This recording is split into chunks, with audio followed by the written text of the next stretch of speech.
श्री स्वामी समर्थ. प्रार्थना सगळेच करतात, परंतु सगळ्यांचीच प्रार्थना फळते असे नाही का?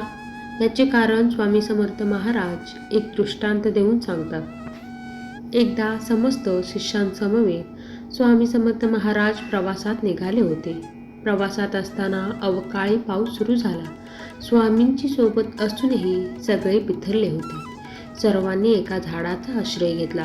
सगळेजण पाऊस थांबण्याची वाट पाहत होते, परंतु पावसाचा जोर वाढतच चालला होता.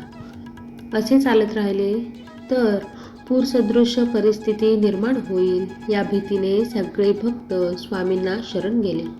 तेव्हा स्वामी म्हणाले, अरे, अशी गयावया करण्यापेक्षा त्या पावसाला हात जोडून विनवणी करा, प्रार्थना करा.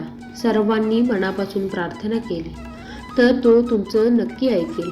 प्रार्थनेत शक्ती असतेच, परंतु सामूहिक प्रार्थना लवकर फळते. यासाठी सर्वांनी एकमुखाने एक दिलाने प्रार्थना करा. सर्वांना स्वामींचे म्हणणे पटले. सर्व भक्तांनी प्रार्थना केली आणि काय आश्चर्य, पाऊस कमी होत होत पूर्ण थांबला. तात्पर्य हेच स्वामी सांगतात, एखादी गोष्ट तळमळीने केली तर तिचे फळ निश्चित मिळते. प्रार्थना अशी करा की समोरच्याला तुमचे ऐकावेच लागेल.